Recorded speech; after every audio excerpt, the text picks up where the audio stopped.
Indian culture and authority.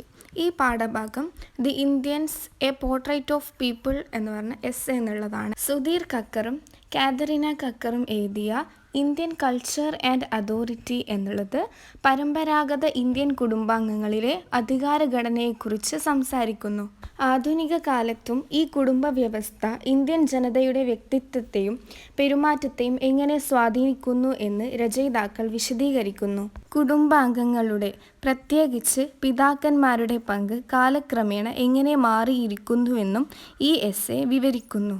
ഇന്ത്യക്കാരെ യഥാർത്ഥ homo ഹൈറാർച്ചിയസ് എന്ന് വിളിച്ചുകൊണ്ടാണ് ഈ എസ്സേ ആരംഭിക്കുന്നത്. അതായത് അവർ വളരെ ചെറുപ്പം മുതലേ സാമൂഹികവും കുടുംബപരവുമായ ശ്രേണികളെ സ്വാഭാവികമായി മനസ്സിലാക്കുകയും അംഗീകരിക്കുകയും ചെയ്യുന്നു. ഈ പഠന പ്രക്രിയ ഭാഷയിൽ നിന്നാണ് ആരംഭിക്കുന്നത്. ഇന്ത്യൻ കുഞ്ഞുങ്ങൾക്ക് മാമ, ചാച്ച, നാന, ദാദ തുടങ്ങിയ നിരവധി ശബ്ദങ്ങൾ പരിചയപ്പെടുത്തുന്നു. അവ കുടുംബാംഗങ്ങളുടെ പേരുകളുമാണ്. വെസ്റ്റേൺ കൾച്ചറിൽ നിന്നും വ്യത്യസ്തമായി കുട്ടികൾ കൂടുതലും മാതാപിതാക്കൾക്കായി വാക്കുകൾ പഠിക്കുന്നതിൽ നിന്നും ഇന്ത്യൻ കുട്ടികൾ പല ബന്ധുക്കളെയും കുടുംബത്തിലെ അവരുടെ സ്ഥാനങ്ങളെയും വേഗത്തിൽ പരിചയപ്പെടുന്നു. ഇത് ജീവിതത്തിൻ്റെ തുടക്കത്തിൽ തന്നെ കുടുംബശ്രേണി മനസ്സിലാക്കാൻ അവരെ സഹായിക്കുന്നു. തൽഫലമായി വ്യത്യസ്ത കുടുംബാംഗങ്ങളുടെ വ്യക്തിത്വത്തെയും മാനസികാവസ്ഥയെയും ആശ്രയിച്ച് അവരുടെ പെരുമാറ്റം ക്രമീകരിക്കുന്നതിൽ ഇന്ത്യൻ കുട്ടികൾ വൈദഗ്ധ്യമുള്ളവരാകുന്നു. ഈ കാര്യം പലപ്പോഴും ഇന്ത്യക്കാരെ പിന്നീടുള്ള ജീവിതത്തിൽ സാമൂഹികവും ബിസിനസ് സാഹചര്യങ്ങളും കൈകാര്യം ചെയ്യുന്നതിൽ മികച്ചവരാക്കുന്നു. പരമ്പരാഗത ഇന്ത്യൻ കുടുംബത്തിൽ എല്ലാവർക്കും അവരുടെ നേട്ടങ്ങളോ കഴിവുകളോ പരിഗണിക്കാതെ ഒരു നിശ്ചിത സ്ഥാനമുണ്ട്. ചെറുപ്പക്കാർ മുതിർന്നവരെ ബഹുമാനിക്കുകയും അനുസരിക്കുകയും ചെയ്യണമെന്ന് പ്രതീക്ഷിക്കുന്നു. അതേസമയം മുതിർന്നവർ തങ്ങൾക്ക് താഴെയുള്ളവരെ പരിപാലിക്കേണ്ടത് അവരുടെ ഉത്തരവാദിത്തമാണ്. ഈ ശക്തമായ കുടുംബ പിന്തുണാ സംവിധാനം യുവ ഇന്ത്യക്കാർക്ക് കരുതൽ തോന്നുന്നുവെന്ന് ഉറപ്പാക്കുന്നു. കൂടാതെ മാതാപിതാക്കളുടെ അധികാരത്തിനെതിരെ മത്സരിക്കേണ്ട ആവശ്യമില്ല. വെസ്റ്റേൺ കൾച്ചറിൽ നിന്നും വ്യത്യസ്തമായി മുതിർന്ന തലമുറകളെ വെല്ലുവിളിക്കുന്നത് സാമൂഹിക പുരോഗതിക്ക് പ്രധാനമായി കാണുന്നതിനാൽ ഇന്ത്യൻ കുടുംബങ്ങൾ അടുത്ത ബന്ധം പുലർത്തുന്നു. ഈ ശക്തമായ ബന്ധം കാരണം മിക്ക ഇന്ത്യൻ യുവാക്കളും സെലിബ്രിറ്റികളെയോ പൊതുവ്യക്തികളെക്കാൾ കുടുംബാംഗങ്ങളെയാണ് മാതൃകയായി കാണുന്നത്. സമൂഹം മാറുമ്പോഴും ഈ കുടുംബഘടന ജോലിസ്ഥലത്തെ ഇന്ത്യൻ പെരുമാറ്റത്തെ സ്വാധീനിക്കുന്നത് തുടരുന്നു. ഇന്ത്യൻ പ്രൊഫഷണലുകൾക്ക് ജോലി സ്ഥാനക്കയറ്റം മെറിറ്റിൻ്റെ അടിസ്ഥാനത്തിലായിരിക്കണമെന്ന് മനസ്സിലാകുന്നുണ്ടെങ്കിലും കുടുംബ ബന്ധങ്ങൾ അവരെ പലപ്പോഴും വൈകാരികമായി സ്വാധീനിക്കുന്നു. ഈ മാനസികാവസ്ഥ ചിലപ്പോൾ ജോലിസ്ഥലങ്ങളിൽ പക്ഷപാതം, സത്യസന്ധതയില്ലായ്മ, അഴിമതി എന്നിവയിലേക്ക് നയിച്ചേക്കാം. പല ഇന്ത്യക്കാർക്കും നീതി, സത്യസന്ധത തുടങ്ങിയ മൂല്യങ്ങളെക്കാൾ കുടുംബത്തോടുള്ള വിശ്വസ്തതയാണ് പ്രധാനമായി കാണുന്നത്. ഇന്ത്യൻ കുടുംബങ്ങളിലെ മേലുദ്യോഗസ്ഥ കീഴാള ബന്ധത്തെയും ഈ എസ്സേ വിവരിക്കുന്നു. ഈ ബന്ധത്തിൽ മേലുദ്യോഗസ്ഥൻ പരിചരണവും സംരക്ഷണവും വാഗ്ദാനം ചെയ്യുന്നു. അതേസമയം കീഴുദ്യോഗസ്ഥൻ ബഹുമാനവും അനുസരണയും കാണിക്കുന്നു. രാജാക്കന്മാരെയും പിതാക്കന്മാരെയും അധ്യാപകരെയും സ്നേഹമുള്ളവരും എന്നാൽ ശക്തരുമായ വ്യക്തികളായി കാണിക്കുന്ന ഇന്ത്യൻ കഥകളിൽ ഈ രീതി സാധാരണമാണ്. ഇക്കാരണത്താൽ ഇന്ത്യക്കാർ പലപ്പോഴും അവരുടെ നേതാക്കളെ ആഴത്തിൽ ബഹുമാനിക്കുന്നു. ആ നേതാക്കൾ കുറവുള്ളവരോ കഴിവില്ലാത്തവരോ ആണെങ്കിൽ പോലും.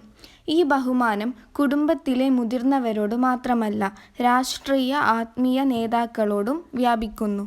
ഇന്ത്യൻ കുടുംബങ്ങളിലെ പിതാവിൻ്റെ പങ്കിന് ഈ എസ്സേ പ്രത്യേക ശ്രദ്ധ നൽകുന്നു. പരമ്പരാഗതമായി പിതാക്കന്മാർ കുട്ടികളിൽ നിന്ന് ആദ്യകാലങ്ങളിൽ വൈകാരിക അകലം പാലിക്കുന്നു. ഒരു പരിചാരകനേക്കാൾ കർശനമായ അച്ചടക്കക്കാരനായിട്ടാണ് പിതാവിൻ്റെ പങ്ക് കാണപ്പെടുന്നത്. കുട്ടികളെ നയിക്കുന്നതിൽ മറ്റ് മുതിർന്ന ബന്ധുക്കൾ കൂടുതൽ സജീവമായതിനാൽ കുടുംബകാര്യങ്ങളിൽ അദ്ദേഹത്തിൻ്റെ ശബ്ദത്തിന് പലപ്പോഴും പ്രാധാന്യം കുറവാണ്. കുടുംബ ഐക്യം നിലനിർത്തുന്നതിന് പിതാക്കന്മാർ എല്ലാ കുട്ടികളോടും തുല്യമായി പെരുമാറണമെന്ന് പ്രതീക്ഷിക്കുന്ന സംയുക്ത കുടുംബ വ്യവസ്ഥയാണ് ഈ പെരുമാറ്റത്തിന് ഒരു കാരണം. മറ്റൊരു കാരണം രക്ഷാകർതൃ കടമകൾ ജെൻഡർ അനുസരിച്ച് വിഭജിക്കപ്പെട്ടിരിക്കുന്നു. അമ്മമാർ വൈകാരിക പരിചരണം നൽകുന്നു, അച്ഛന്മാർ അച്ചടക്കത്തിൽ ശ്രദ്ധ കേന്ദ്രീകരിക്കുന്നു എന്നതാണ്. ആദ്യത്തെ 5 വർഷം ഒരു മകനെ രാജാവിനെപ്പോലെയും അടുത്ത 10 വർഷം ഒരു അടിമയെപ്പോലെയും അതിനുശേഷം ഒരു സുഹൃത്തിനെപ്പോലെയും പെരുമാറുക എന്ന സാധാരണ ഇന്ത്യൻ പഴഞ്ചൊല്ലിൽ ഈ ആശയം പ്രതിഫലിക്കുന്നു.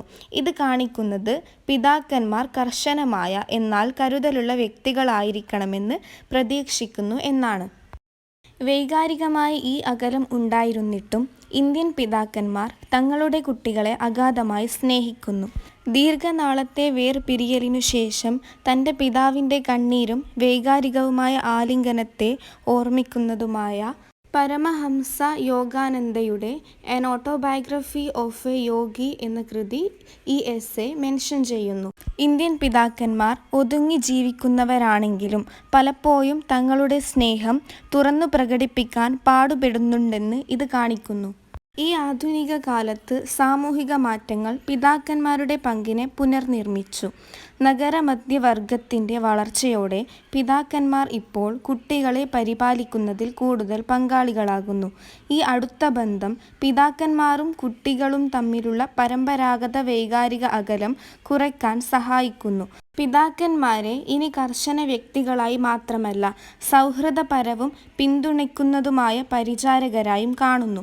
ഈ മാറ്റം പഴയ കുടുംബശ്രേണിയെ ദുർബലപ്പെടുത്തി കുടുംബാംഗങ്ങൾക്കിടയിൽ കൂടുതൽ അയഞ്ഞ ബന്ധം സൃഷ്ടിച്ചു. ഈ മാറ്റം ജോലിസ്ഥലങ്ങളിലും മറ്റ് സാമൂഹിക സംവിധാനങ്ങളിലും ദൃശ്യമാണ്.